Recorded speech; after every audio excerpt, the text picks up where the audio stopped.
Okay, सो आज हम लोग शुरू करेंगे जनरल क्लॉजेस एक्ट। और सबसे comedy part general clauses act का है कि इसके अंदर ये बेसिकली किसी एक चीज के लिए नहीं है। This is for all, this is applicable to all the types of law. देखो, कुछ सिविल लॉज होते हैं, कुछ क्रिमिनल लॉज होते हैं, ठीक है। अब जैसे सिक्योरिटीज है, कॉर्पोरेट है, कुछ सब अलग अलग रहते हैं। ये ऐसा है जो सब जगह रहेगा। आपको अगर याद हो, जब मैंने आप लोगों को फर्स्ट डे लॉ पढ़ाया था तो मैंने बोला था कि डेफिनेशन क्लॉज बहुत इंपॉर्टेंट होता है। डेफिनेशन क्लॉज के अंदर चीजों को वहां पर डिफाइन किया होता है और उस पूरे लॉ में हम उसी वर्ड को उसी तरह से लेके चलते हैं। पहला पॉइंट तो ये था। फिर हमने देखा था कि कई बार वर्ड्स आपको एक्सप्लेनेशंस के थ्रू मिलता है, करेक्ट। तो वो एक्सप्लेनेशंस आपको हेल्प करते हैं। फिर कई बार क्या होता है, जुडिशियल प्रोनाउंसमेंट्स के थ्रू आपको यहाँ पर वर्ड्स का मीनिंग मिलता है। अब वो सब अगर फेल हो जाए तो फिर हम कहाँ पर आते हैं, तो हम आते हैं जनरल क्लॉजेस एक्ट के।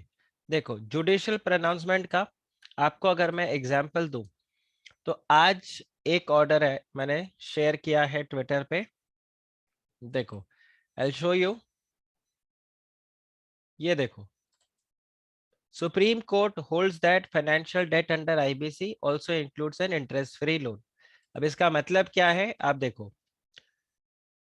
इंसॉल्वेंसी बैंकरप्सी कोड करके एक लॉ है, जिसमें बेसिकली आप क्या करते हो, अगर आपका कोई पैसा नहीं देता आपको और सामने वाला पार्टी कंपनी है, फिलहाल तो कंपनी या एलएलपी है, तो आप उसके अगेंस्ट केस फाइल करते हो।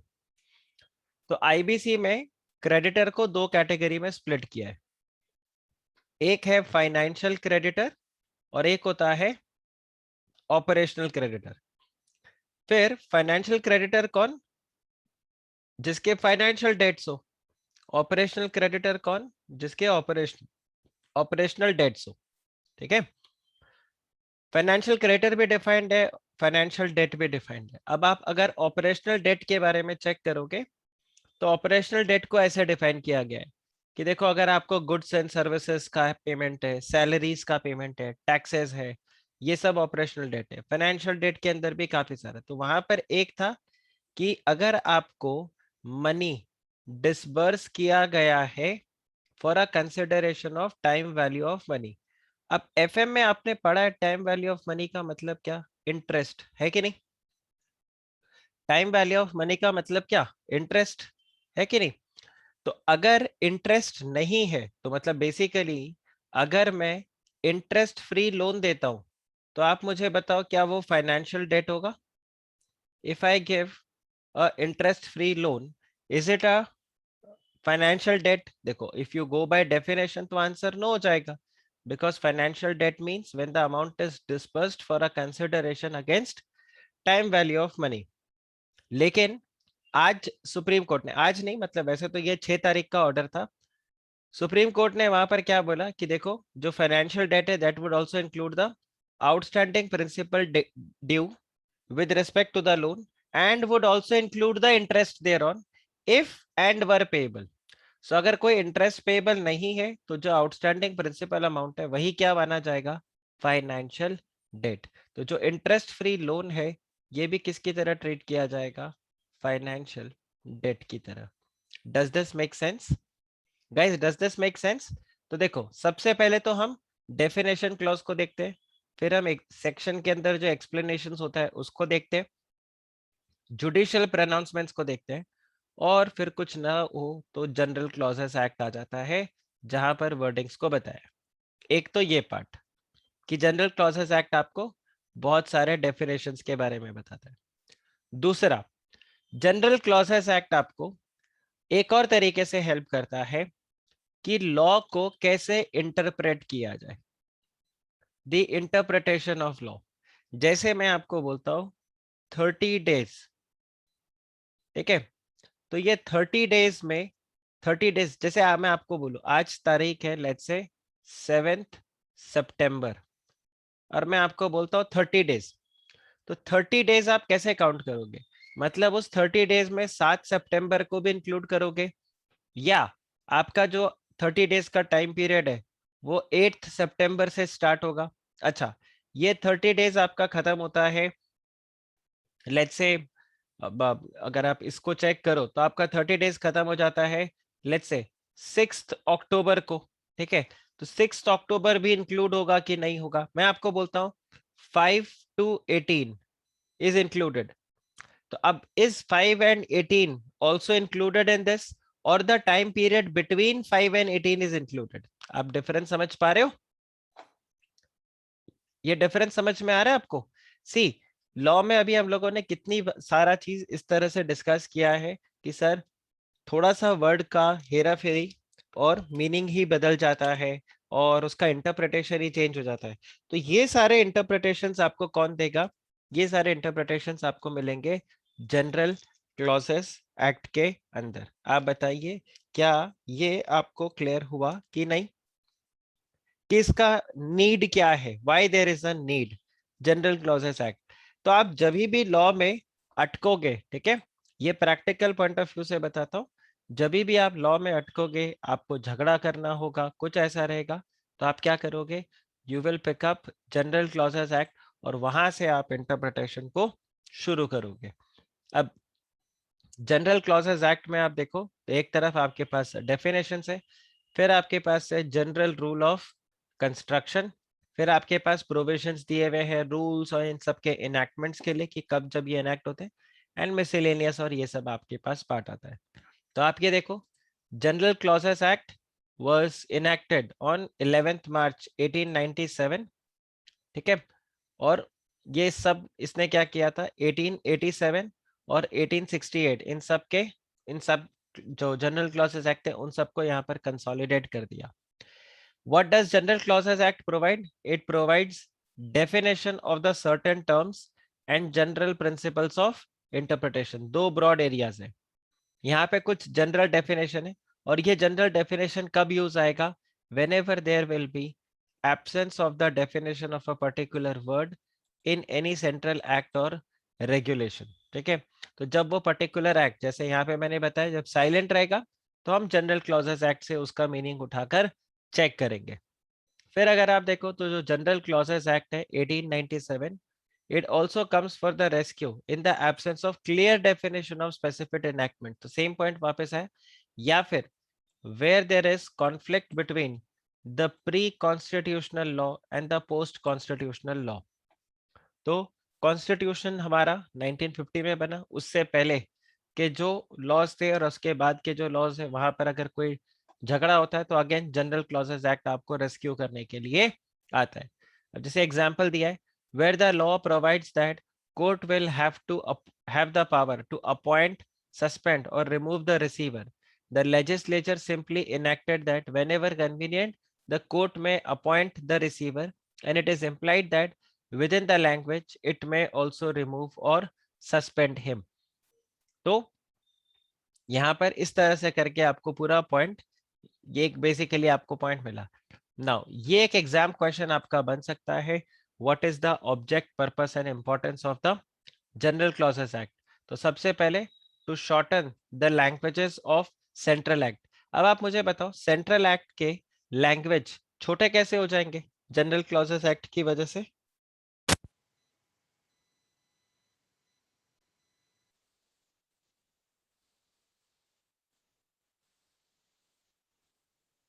How will you ensure this, और how does general clauses act ensure this? देखो, जो भी आपका सेंट्रल एक्ट होगा उसमें डेफिनेशंस क्लॉज बहुत सारे होंगे। तो सपोज करो आपको 50 चीजों को डिफाइन करना है, तो अब ऑब्वियस सा बात है 50 चीजों को डिफाइन करोगे तो लॉ बड़ा भी होता जाएगा। अब ये 50 में से अगर 30 आपके जनरल क्लॉजेस एक्ट के अंदर ही फॉल करते हैं और आप भी वही सेम मीनिंग देना चाहते हो, तो आपका डेफिनेशन क्लॉज कितने का पड़ेगा? खाली 20 का, हाँ या ना? आप बताओ, ये चीज समझ में आया? तो ये जो 30 है वो जनरल क्लॉजेस एक्ट से ही आ जाएगा, तो इसको आपको अपने एक्ट में लिखने की जरूरत नहीं है। ये कौन लिखेगा? ये आपका जनरल क्लॉजेस एक्ट से आ जाएगा। दूसरा, it also provides uniformity of the expression in the central acts. तो ऐसा नहीं कि कुछ एक्ट में कुछ और मीनिंग आ रहा है, कुछ एक्ट में कुछ और मीनिंग आ रहा है। हाँ ऑफ कोर्स, आपका एक्ट अगर स्पेसिफिकली कुछ और मीनिंग देता है तो बात अलग है। क्या आप मुझे ऐसा एग्जाम्पल दे सकते हो कि सेम वर्ड बट दो अलग अलग एक्ट में उनके अलग अलग मीनिंग है? आपने पढ़ रखा है इसलिए मैं आपसे पूछ रहा हूं। सेम वर्ड बट दो अलग अलग एक्ट में उसके दो अलग अलग मीनिंग है। क्या आपने ऐसा कोई वर्ड पढ़ा है? पढ़ा तो है क्योंकि मैंने ही पढ़ाया है आप लोगों को। याद करने की कोशिश करो, शायद फाउंडेशन के अंदर आपने पढ़ा हो।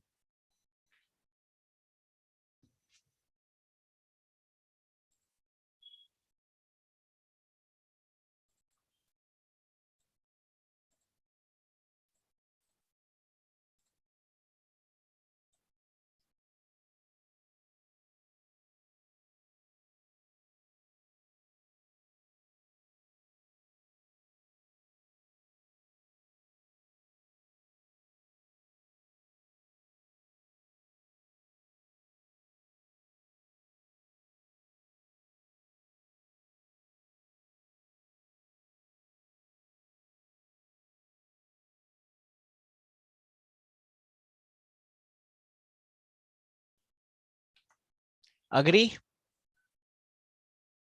अग्री करते हो? रौनक, गुड्स सिर्फ सेल ऑफ गुड्स एक्ट में था, लेकिन कंसिडरेशन याद है? कॉन्ट्रैक्ट एक्ट, एनीथिंग, पर sale of goods act money.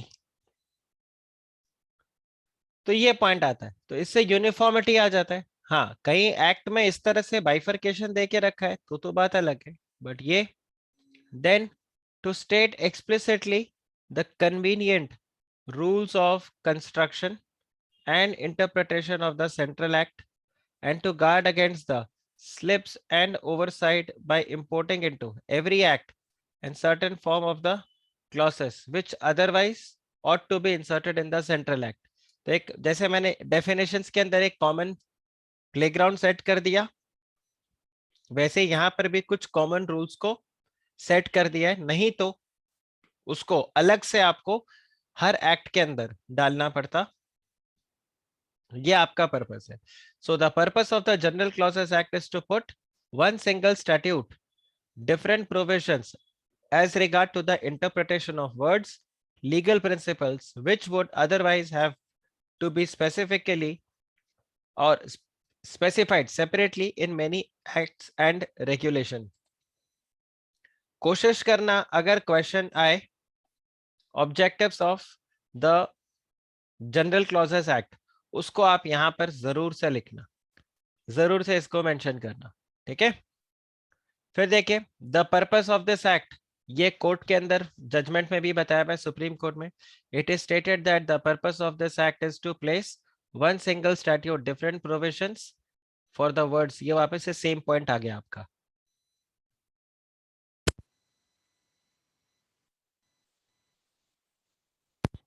अब देखिए अ क्लेम टू, एक एग्जांपल आपको दिया हुआ है, a claim of the right to catch fish came under the consideration of the court under Ananda Behra versus State of Odisha। The court tended to decide whether the right to catch or carry the fish is movable or immovable property। तो यहां पर जैसे बताया हुआ था कि general clauses act में immovable property को कैसे डिफाइन किया है? It includes lands, benefits arising out of the lands and things which are attached to the land or permanently fastened to anything attached to the earth। लेकिन अगर आप transfer of property act देखोगे, ये भी एक law है that does not define the term except to say that immovable property does not include standing timber, growing crops and grass. क्योंकि आपको अगर याद हो ये कहां पर आता है, ये गुड्स के डेफिनेशन के अंदर आ जाता है कि नहीं? ये गुड्स के डेफिनेशन में आ जाता है, राइट? अब अगर आप यहाँ पे चेक करो तो पॉइंट आ रहा है कि ये जो right to catch and carry the fish, क्या ये मूवेबल प्रॉपर्टी है या इमूवेबल प्रॉपर्टी है। इसके लिए आपको चेक करना होगा। तो देखो ट्रांसफर ऑफ प्रॉपर्टी एक्ट तो कुछ बता नहीं रहा था, तो यहाँ पर है the fish do not come under the definition of the general clauses act as a profit upender is regarded as a benefit arising out of the land and it is a immovable property within the meaning of the transfer of property act। क्योंकि यहाँ पर देखो simply क्या हो गया, it is the benefit arising out of the land आया। तो अब आप देखो the right to carry the fish, catch और carry the fish, it is what, it is immovable property। आप बताओ is this clear, is this clear। अरे ये पॉइंट आया समझ में। सो कोर्ट ने यहाँ पर क्या बताया कि राइट टू कैरी, कैच और carry the fish, it is what, it is N immovable property. ये समझ रहा है आपको, ओके। तो ये अब देखो, ये यहाँ पर जनरल क्लॉजेस एक्ट की वजह से हम यहाँ पर इस तरह से वर्ड्स को इंटरप्रेट करते हैं। ये सब तो एग्जांपल्स आपको यहाँ पर दिया हुआ है। आगे देखिए, application to the general clauses act, तो ये कहाँ कहाँ पर लगेगा। तो सेंट्रल एक्ट्स में लगता है। सेंट्रल एक्ट बेसिकली कौन सा, जो भी आपके पार्लियामेंट, इंडियन पार्लियामेंट के जो एक्ट्स है जो लगे हुए हैं वो, और बाकी जो 15 अगस्त जब हम इंडिपेंडेंट हुए थे वहां से लेके जब तक हमारा पार्लियामेंट आया था उस बीच में जो भी एक्ट्स पास हुए उसके ऊपर भी लगेगा। और वो सारे एक्ट्स जो कॉन्स्टिट्यूशन कमेंट्स होने के पहले गवर्नर जनरल ऑफ काउंसिल ने लेजिस्लेटिव कैपेसिटी में डाला, वो सब यहाँ पर आ जाएगा आपका। एनीवे अगर आपके ऊपर क्वेश्चन आए कि व्हाट इज द और where is the application of the general clauses act, तो आप बोलोगे it is applicable to all the central act. And central act कौन सा, वो जो पार्लियामेंट ने पास किया। इसके अलावा वो सारे एक्ट जो 15 अगस्त से लेके 26 जनवरी के बीच, जब तक हमारा कॉन्स्टिट्यूशन नहीं बना तब तक जो लॉज पास हुए उसके ऊपर, and acts which were passed before the commencement of the constitution by the governor general in council और governor general in the legislative capacity. तो यहाँ पर आपका एप्लीकेबिलिटी आ जाता है। अब फर्दर अगर आप देखो, देखो यहाँ पे एक और एग्जांपल आता है कि section 3 of the general clauses act which deals with the definition clause, this applies to the general clauses act and all the central acts। ये सेम एग्जांपल आपको दिया हुआ। सिमिलरली सेक्शन 4 जो है that deals with the application of the foregoing provision of the central act, ये सब आप एक बार इग्नोर कर सकते हो। अब देखो some basic understanding of the legislation, see ये वाला एक्ट आपको आज, अब आज का लेक्चर आपको लगेगा सर आपने काफी पैर हमें पढ़ा रखा है। आपको याद हो मैंने आपको प्रियम्बल के बारे में बताया था, याद है। मैंने आपको प्रियम्बल के बारे में बताया था। क्या होता है प्रियम्बल,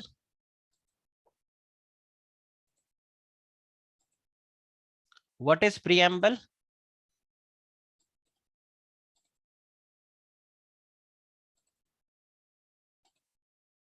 व्हाट इज प्रियम्बल, ये देखो ये आपके पास है सेबी एक्ट, ठीक है। इंट्रोडक्शन नहीं यश, ये बेसिकली आपको बताता है purpose. SEBI act, SEBI act क्यों आया, ये एक्ट आया इस वजह से।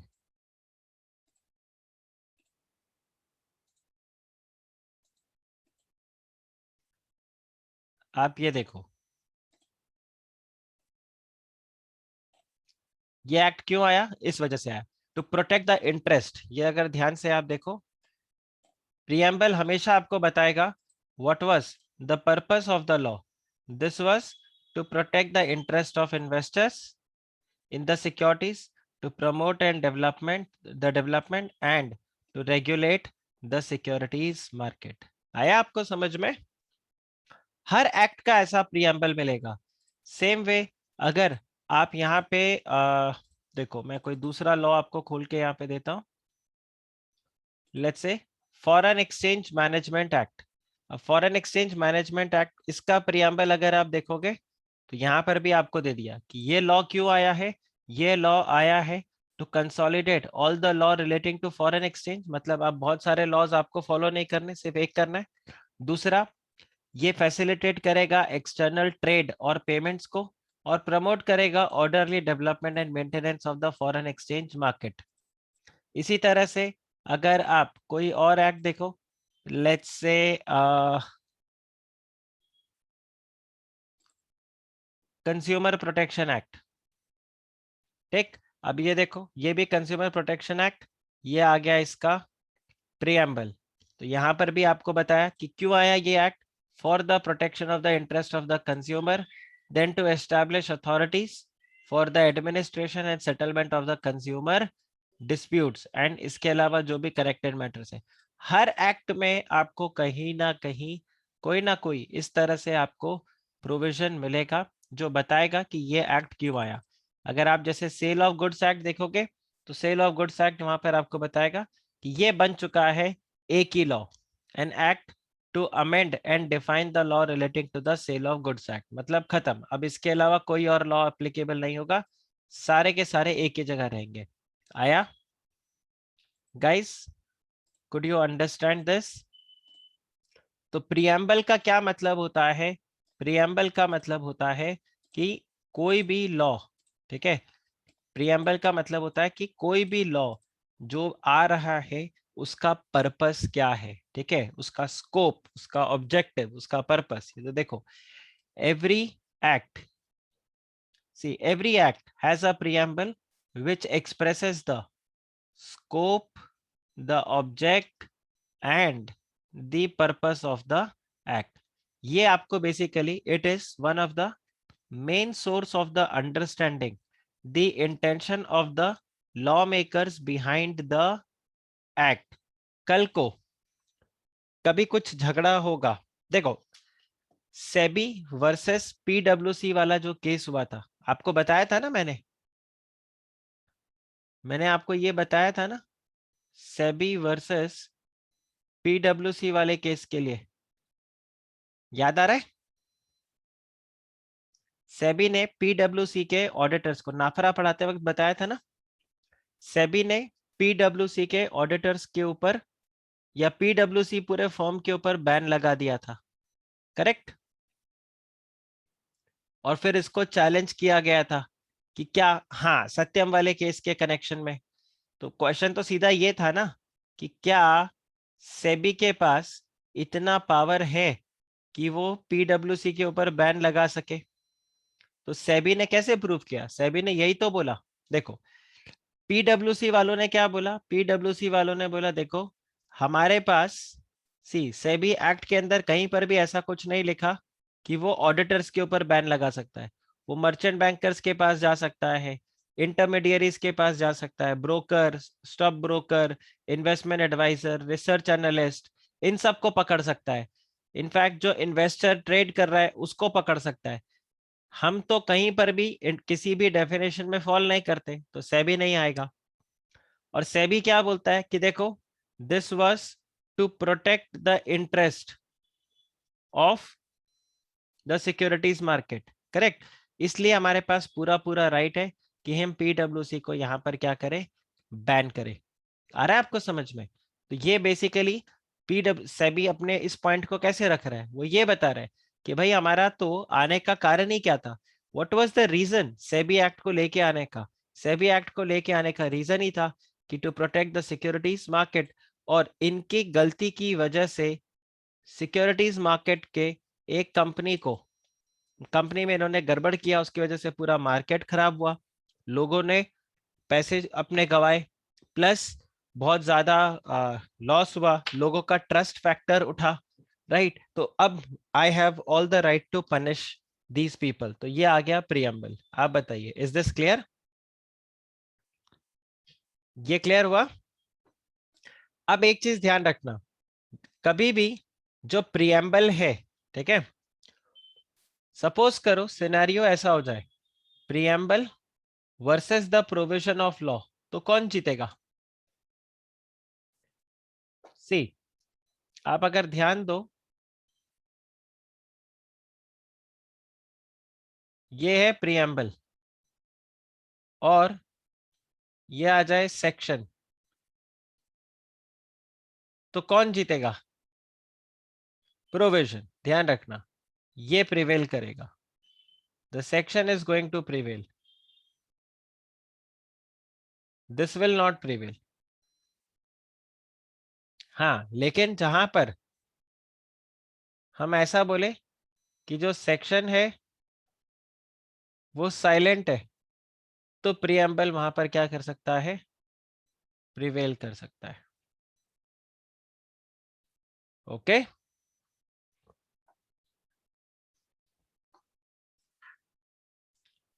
ये देखो, when ever there is ambiguity, right, ये देखो, when ever there is ambiguity in the understanding in the any provision of the act, preamble is accepted as an aid of construction, but ध्यान रखना, preamble does not override the plain provisions of the act, but only if the wordings of the statute gives rise to the doubt as to the proper construction, तो preamble वहां पर help करेगा। Guys ध्यान रखना, इसमें मैं जो जो चीजें अंडरलाइन कर रहा हूँ, आपको सिर्फ वो पॉइंट्स याद रखना है, चाहो तो उसको अलग से लिख लेना एग्जाम के लिए, वही आपका एप्लीकेबल रहेगा। For example, where the words or phrases has more than one meaning and a doubt arises, ठीक है, इसको हम ambiguity जैसा सिचुएशन बोलते हैं, ठीक है। जस्ट लाइक नहीं रौनक, हम ये वाला पॉइंट नहीं बोल सकते कि जैसे एओए का है, वो वाला पॉइंट नहीं बोल सकते। देखो, कनेक्ट करने के लिए सही है, बट लॉजिक ये नहीं है। लॉजिक ये है, आपको सिंपली ये देखना है कि प्रीएम्बल का काम क्या है, प्रीएम्बल का रोल क्या है। प्रीएम्बल बस खाली आपको लॉ का पर्पस बता रहा है कि ये क्यों आया है। अब क्या करना है क्या नहीं करना है, वो तो कहाँ आपको पता चलेगा, वो तो आपको सेक्शंस के अंदर पता चलेगा। तो सेक्शन 1, सेक्शन 2, सेक्शन 3। अब सपोज करो सेक्शन 3 के अंदर कोई एक सेंटेंस है, इस सेंटेंस का दो मीनिंग निकल के आ रहा है, ठीक है, और आपको सेलेक्ट करना है कि ये मीनिंग ए करेक्ट है या मीनिंग बी करेक्ट है। तो इसमें आप क्या कर सकते हो, आप बोल सकते हो देखो, जो मीनिंग ए है वो प्रियम्बल से ज्यादा अलाइंड हो रहा है, वो ज्यादा अलाइंड होता है, तो meaning A is one which should be accepted and meaning B should not be accepted. तो यहाँ पर जो रीजन है वो क्यों आ रहा है मीनिंग ए, बिकॉज हम यहाँ पर बोलेंगे कि मीनिंग ए जो है वो प्रियम्बल से ज्यादा अलाइंड है। अब आया समझ में? Does this make sense? तो जो आर्टिकल्स ऑफ एसोसिएशन वाला पॉइंट आप बोल रहे हो, वो इसमें कनेक्ट नहीं होगा, ऐसा कभी भी नहीं होगा। और दूसरा पॉइंट यहाँ पर वो आ जाता है कि जो ये पॉइंट मैंने लिखा है वेयर सेक्शन इज साइलेंट, तो साइलेंट से मेरा मतलब है कि अगेन जब आपको किसी पॉइंट को, मतलब कोई चीज है जो सेक्शन में स्पेसिफिकली नहीं लिखा, जैसे ये वाला केस हुआ था सेबी वर्सेस पीडब्ल्यूसी में, तो एक्ट में कहीं पर भी नहीं लिखा था कि SEBI can take action against the listed company, ये लॉ में लिखा हुआ है, SEBI can take action against the listed company, SEBI can take action against the intermediaries, SEBI can take action against the people who are connected to the securities market। अब अगर आप यहां पर चेक करो, the auditor of listed company, इसको आप कहां fit in करोगे? देखो यहां तो ये फिट होगा नहीं, फॉर श्योर है। He is also not a intermediary, because intermediary का लिस्ट स्पेसिफाइड है। अब क्वेश्चन आता है, is he a connected person to the securities market? Is he connected to the securities market? Question इसके ऊपर आएगा, because if he is connected to the securities market, then SEBI can take a action. If he is not connected to the securities market, SEBI cannot take an action। आया आपको समझ में guys? ये point आया समझ में?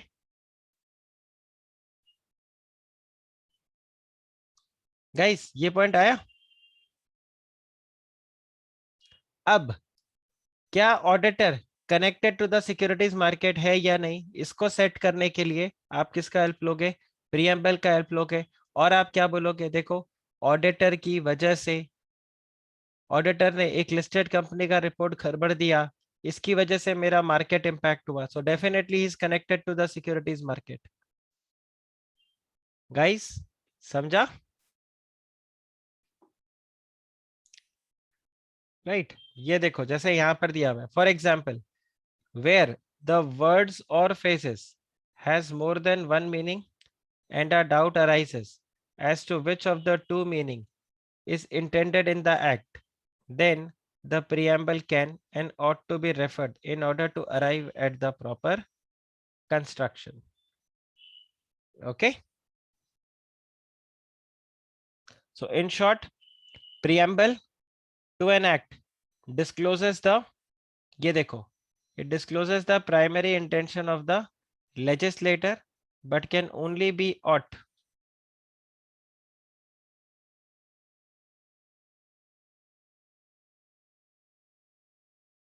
but can only be brought as an aid to the construction if the language of the statute is not clear and it cannot override the provisions of the enactment. आप बताओ, is this clear? अब देखो, जैसे हम negotiable instrument act पढ़ेंगे, उसके preamble में क्या लिखा है? An act to define and amend the law relating to the promissory note, bill of exchange and cheques. तो स्पेसिफिकली यहाँ पर तीन चीज बता दिया, तो अब इसके अलावा कुछ वहां पर नहीं देखा। जैसे कंपनीज एक्ट का प्रियम्बल है, देखो, it is an act to consolidate and amend the laws relating to the companies, right? So in order to understand the preamble of the act, it is important to know the act. अब act क्या होता है, देखो ये भी आपको पता है। What is an act? Act is a bill which is passed by both the houses of the parliament and is assented to by the president। ठीक है, जब प्रेसिडेंट साइन कर देगा, उसको असेंट दे देगा, तब वो बन जाएगा act. Whereas bill is a draft of the legislative proposal which is put in the form which when passed by both the houses of the parliament and is assented to by the president, it becomes an act। तो आप ये बस ध्यान रखना कि जब president sign करता है तो वो एक्ट बन जाता है। तो सर ऑफिशियल गजेट का क्या काम है? देखो, on getting the assent from the president, an act is notified on the official gazette of India। और फिर वहां पर आपका डेट फिक्स होता है कि इस दिन से ये एक्ट इम्प्लीमेंट होगा, ये एक्ट इम्प्लीमेंट नहीं होगा, क्या रहेगा, ये सब आपको कहाँ मिलेगा? All this you are going to get in here. Okay, अब देखिए नेक्स्ट आता है आपके पास definitions. So every act contains the definition part for the purpose of the particular act, and that definition part are usually mentioned in section 2। Her act के अंदर आपको क्या मिलेगा? सेक्शन 2 जनरली, बट कुछ कुछ एक्ट के अंदर आपको सेक्शन 3 भी वहां पर मिलता है। Hence the definitions are defined in the act itself।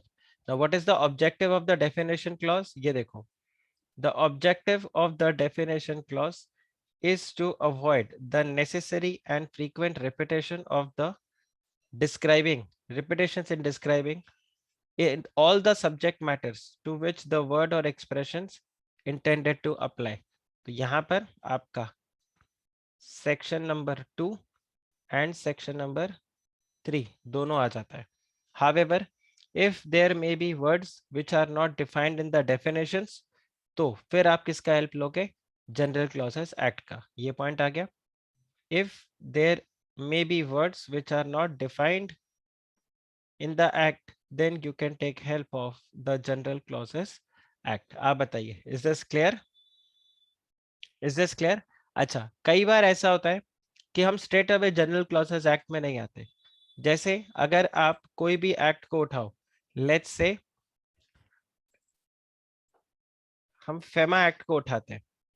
FEMA act के अंदर देखो, डेफिनेशन क्लॉज के बाद में लास्ट में, चलो इसमें तो नहीं है। ओके, गिव मी 1 मिनट, मैं आप लोगों को यहाँ पे कंपनीज एक्ट चेक कराता हूँ। तो कंपनीज एक्ट के अंदर अगर आप देखो तो यहाँ पर सेक्शन 2 डेफिनेशन का है, और डेफिनेशन के एंड में अगर आप देखोगे तो यहाँ पर वो आपको प्रोविजन बताता है। और क्या बोलता है ये देखो, सीधा आपको वो बोल रहा है कि अगर कोई ऐसा वर्ड है और ऐसा कोई एक्सप्रेशन है जो कि इस एक्ट में यूज हुआ है बट यहाँ पर उसको डिफाइन नहीं किया गया, तो आपको क्या करना है। नॉर्मली ऐसे सिचुएशन में आप कहाँ जाते हो, सीधा जनरल क्लॉजेस एक्ट में जाते हो। बट यहाँ पर क्या बोला है, जनरल क्लॉजेस एक्ट में मत जाना। आप जाके किसको चेक करना, आप चेक करना आपके सिक्योरिटीज कॉन्ट्रैक्ट रेगुलेशन एक्ट को। वहां पर भी डिफाइन नहीं किया गया हो तो सेबी एक्ट को देखना। वहां पर भी नहीं डिफाइन किया गया हो तो डिपॉजिटरीज एक्ट को देखना। और वहां पर जो मीनिंग आपका असाइंड होगा वही चलेगा। आप सपोज करो कोई ऐसा वर्ड है जो ना इधर डिफाइन है, ना इधर डिफाइंड है, ना इधर डिफाइंड है, तो इसके लिए आप कहां पर आओगे, इसके लिए अब आप आ जाओगे जनरल क्लॉजेस एक्ट में। तो ये देखो, the words are defined in the respective act and sometimes the definitions are referred in other statute also. So if the words are not defined in the respective acts, such words are to be taken from the General Clauses Act. Does this make sense? Does this make sense? जैसे जो company है, company companies act के अंदर define किया है, लेकिन जो word security है वो कंपनीज एक्ट में डिफाइन नहीं किया। उसके लिए आपको क्या बोला है, please go and refer the securities contract regulations act 1956। Guys this is clear. इसी तरह से आप देखो डिजिटल सिग्नेचर, ये वर्ड कंपनीज एक्ट में यूज किया गया है, लेकिन आपको उसका मीनिंग कहाँ से उठाना है, उसका मीनिंग आपको उठाना है from the information technology act. आप बताइए क्या ये क्लियर हुआ कि नहीं। आप लोग को लग नहीं रहा है सर ये तो रिपीटेशन है पूरा, ये सब तो ऑलरेडी हमें आता है, ऐसा फील हो रहा है। क्योंकि आप देखो शुरू से जब आपको मैंने लॉ पढ़ाया तो ऐसे ही पढ़ा है, ये बेयर एक्ट से पढ़ने का फायदा होता है। आया समझ में, बेयर एक्ट से पढ़ने का यही फायदा होता है कि आप चीजों को मतलब साथ साथ में समझते जाते हो। तो जनरल क्लॉजेस एक्ट अब आपके लिए थोड़ा सा केक वॉक हो जाएगा। अब देखो जैसे वर्ड एफिडेविट है, वो कंपनीज एक्ट के अंदर नहीं बताया, कितनी जगह यूज किया है ना कि आपको एफिडेविट देना पड़ेगा। लेकिन एफिडेविट का मीनिंग आप कहां से पिक करोगे, एफिडेविट का मीनिंग आप पिक करोगे from the general clauses act. Guys this is clear. फिर आता है आपके पास डेफिनेशंस। अब अगर आप डेफिनेशंस में देखो तो डेफिनेशंस मीन्स एंड इंक्लूड्स दोनों वाला रहता है।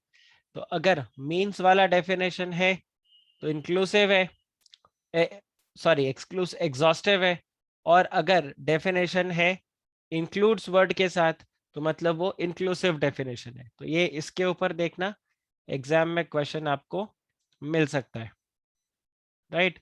सो दिस इज अगेन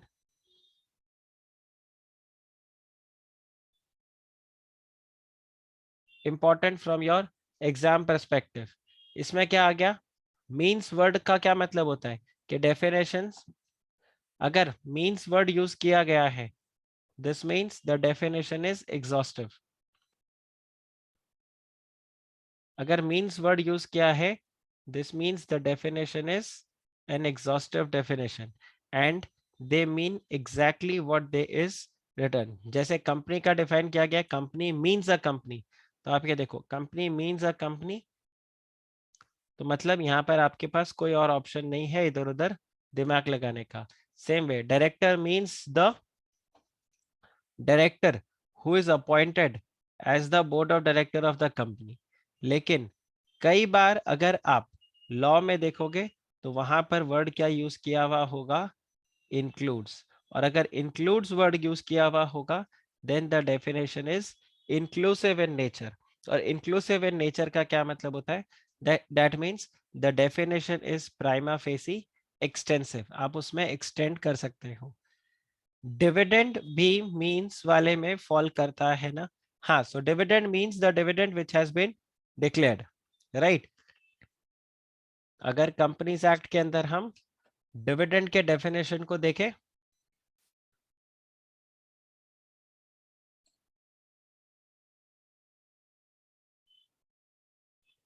दोनों वर्ड्स उसमें आते हैं डिविडेंड के अंदर।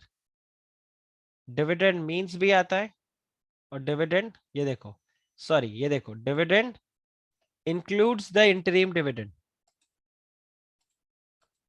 Dividend includes the interim dividend, तो ये इंक्लूसिव वाले में आ गया। Okay, so the word defined is not restricted to the meaning which is assigned to it, but has an extensive meaning which also includes the meaning which is assigned to the definition section, in the definition section। तो यहाँ पर आपके पास यही point आता है कि the word which is defined is not restricted to the meaning assigned to it, but also has an extensive meaning which also includes the meaning which is assigned to it in the definition section। अब जैसे definition है word किसका, debentures का, तो debentures का definition आप देखो, it's an inclusive definition, क्योंकि डिबेंचर इंक्लूड्स वर्ड यूज किया। So debenture includes debenture stock, bond और any other instrument of the company which evidences debt. तो कल को डिबेंचर्स, बॉन्ड, कोई भी और आपने नया इंस्ट्रूमेंट निकाला जो कि क्या एविडेंस करता है, डेट को, तो वो यहाँ पर क्या बन जाएगा आपके लिए, डिबेंचर। सेम वे आप देखो body corporate, so body corporate और corporation includes a company which is incorporated outside India. So the definition of body corporate does not define the term body corporate. It just states that the company which is incorporated outside India, and it will also cover under the definition of body corporate apart from the entities which are called as body corporate। आप बताओ, is this clear? Is this clear? और फिर आपको याद हो तो मैंने आपको सेक्शन नंबर 9 बताया था कि जैसे एक कंपनी को सर्टिफिकेट ऑफ इनकॉर्पोरेशन मिल जाता है, it becomes a body corporate. याद आ रहा है वो पॉइंट, याद आ रहा है? जैसी कंपनी को सर्टिफिकेट ऑफ इनकॉर्पोरेशन मिलता है, that companies becomes a body corporate. Okay, तो वो इंक्लूसिव डेफिनेशन के हिसाब से हुआ। फिर देखो सेम आपके पास यहाँ पे डेफिनेशन आता है शेयर का, तो शेयर को मीन्स में डिफाइन किया है, और शेयर के डेफिनेशन में स्टॉक भी है। तो कई बार मीन्स एंड स्टॉक दोनों आता है। तो on the other and if the word is defined with both means and includes, the definition is extensive, मतलब उसमें और इंक्लूड हो सकता है। सेम अगर आप देखो यहाँ पर आपके पास वर्डिंग्स आता है शैल एंड में, शैल और में, शैल और में, देखो ये सारे टर्म्स आपके लिए इंपॉर्टेंट है एग्जाम परस्पेक्टिव। तो शैल और मे के अंदर अगर आप देखोगे, अगर आपने वर्ड यूज किया है shall, so this raises the presumption that it is mandatory. और अगर आपका वर्ड यूज किया गया है मे, तो it is not mandatory, it is only directory. ठीक है, वो आप कर सकते हो। हावेवर समटाइम्स देखो ये पॉइंट ध्यान रखना कि कई बार वर्ड यूज किया हुआ रहेगा शैल, देखो however sometimes the word may and shall can be interpreted interchangeably depending upon the intention of the legislature। A classic example that I can give you is in the IBC। देखो मैं आपको IBC act में वो word निकाल के दिखाता हूँ। देखो ये IBC वर्ड है, एक्ट है, ठीक है। इस IBC एक्ट के अंदर अगर आप देखो,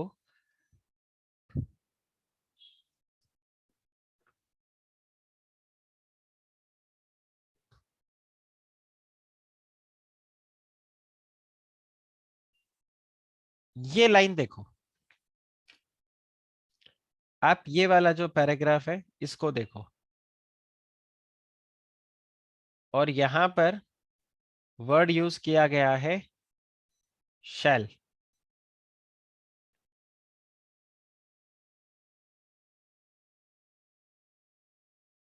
आप मुझे बताओ एप्लीकेशन को रिजेक्ट करने, ये एडजुडिकेटिंग अथॉरिटी मतलब you don't read it adjudicating authority, you read it NCLT only. आप मुझे बताओ, एनसीएलटी एप्लीकेशन रिजेक्ट करे उससे पहले उसको मैंडेटरी है कि वो एप्लीकेंट को एक नोटिस दे टू रेक्टिफाई द डिफेक्ट, या एनसीएलटी चाहे तो ये रेक्टिफिकेशन करने के लिए टाइम नहीं भी दे? इज इट मैंडेटरी और is it not mandatory?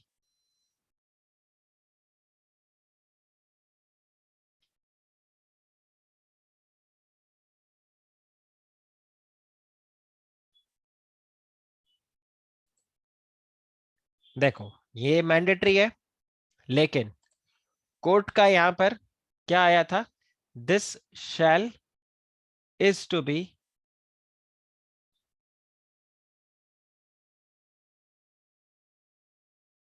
Red as may, और इसका मतलब ये था कि एनसीएलटी अगर उसको लगता है कि ये एप्लीकेशन में कोई डिफेक्ट है और वो डिफेक्ट के लिए उसको रेक्टिफिकेशन का नोटिस देना चाहे, तो NCLT may give a classic example of this.